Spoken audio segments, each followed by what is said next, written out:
इस सरकार का बाजार और महंगाई पर कोई नियंत्रण नहीं रह गया है। चाहे देश में लहसुन 400 रुपए किलो बिक जाए, टमाटर 100 रुपए किलो बिक जाए, प्याज का दाम सुनकर आंखों में आंसू आ जाए, लेकिन वित्त मंत्री महोदया बजट में महंगाई का मां भी नहीं बोलती हैं। बच्चों की किताब और पेंसिल तक पर टैक्स लगाने वाले सरकार से मैं पूछना चाहता हूं कि आप मध्यम वर्ग का हितैषी बताते हैं खुद को, तो शर्म नहीं आती है? खुद को धार्मिक कहने वाली सरकार भगवान श्री कृष्ण के प्रिय खाद्य पदार्थों दही और मक्खन तक पर जीएसटी लगाती है और बात करती है मध्यम वर्ग की हिमायती होने की। जिंदा रहते हुए जनता से हर चीज पर टैक्स वसूलने वाली यह सरकार कम से कम मरने पर तो लोगों को बख्श देती, लेकिन नहीं, वहां भी लूटना है। अंतिम संस्कार के सामान अगरबत्ती, धूप बत्ती, केवड़ा जल, चंदन पाउडर, जौ, बताशा, काला तिल, पंचरत्न, कपूर और कफन तक पर टैक्स लेने वाली यह सरकार किस मुंह से खुद को मध्यम वर्ग का हितैषी बताती है? कौन सी संतुष्टि, किसकी संतुष्टि? कदम कदम पर टैक्स देकर लुटने वाली जनता की, या फिर जनता से टैक्स वसूल करके धन्ना सेठों का खजाना भरने वाली सरकार की? किसकी संतुष्टि?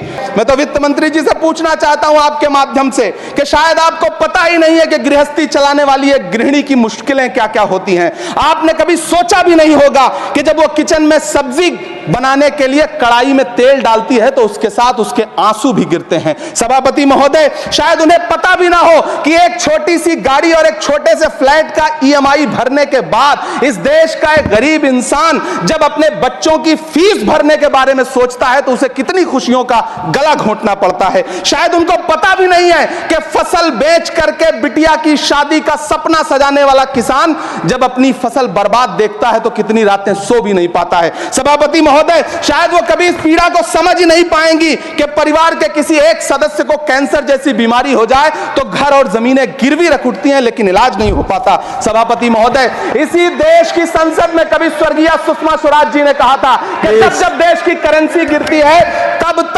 देश की प्रतिष्ठा गिरती है। एक तरफ कोलंबिया जैसा छोटा सा देश और उसके प्रधानमंत्री गुस्तावो पेत्रो खड़े हैं जो कोलंबिया के नागरिकों को हथकड़ी लगाकर लाने वाले जहाज को अमेरिका बैरंग वापस लौटा दे रहे हैं, और दूसरी तरफ हमारे प्रधानमंत्री जी खड़े हैं जो बेड़ी और हथकड़ी लगा करके लाए गए बेटों के अपमान पर एक शब्द नहीं बोल रहे। एक आदमी रोटी बेलता है, एक आदमी रोटी खाता है, एक तीसरा आदमी भी है जो न रोटी बेलता है न रोटी खाता है, वो सिर्फ रोटी से खेलता है। वो तीसरा आदमी कौन है? मेरे देश की संसद मौन है। सभापति महोदय, 18 अगस्त 2015 आरा का बिहार का ऐतिहासिक मैदान, सजा हुआ मंच, हजारों की भीड़ और सामने खड़े हुए देश के प्रधानमंत्री का भाषण। बिहार के भाइयों बहनों, आज मैं बिहार के लिए पैकेज की घोषणा कर रहा हूं। 50,000 करोड़ कर दूं कि ज्यादा कर दूं? अखिलेश भाई, 60,000 करोड़ कर दूं कि ज्यादा कर दूं? 70,000 करोड़ कर दूं कि ज्यादा कर दूं? 80,000 करोड़ कर दूं कि ज्यादा कर दूं? चलो, मैं बिहार को 1.25 लाख करोड़ का पैकेज दे रहा हूं। 10 साल हो गए सभापति महोदय, वही ढाक के 3 पात। बिहार आज भी विकास की बाट जोह रहा है। भाषण आज भी प्रधानमंत्री जी के यूट्यूब चैनल पर सुना जा सकता है। जो झूठ बोल के करता है मुतमईन सबको, वो झूठ बोल के खुद मुतमईन नहीं होता। सभापति महोदय, ये तो राहुल जी का असर है। कौन सा शब्द सर, कौन सा शब्द? झूठ। ठीक है सर, मिथ्या बोल करके, जो मिथ्या बोल के करता है मुतमईन सबको, वो मिथ्या बोल के खुद मुतमईन नहीं होता। प्रधानमंत्री जी से कहना चाहता हूं कि आप ही ने 1 मार्च 2018 को किंग अब्दुल्ला को, जॉर्डन के किंग अब्दुल्ला को मेहमान बना करके इसी दिल्ली में एक कॉन्फ्रेंस में कहा था कि मैं मुसलमानों के एक हाथ में कंप्यूटर और दूसरे हाथ में कुरान देना चाहता हूं। कंप्यूटर देने की बात तो छोड़िए, पढ़ाई के लिए जो स्कॉलरशिप मिल रही थी उसको भी छीन लिया आपने। किसको संतुष्ट करने के लिए? हम समझते हैं इस साजिश को।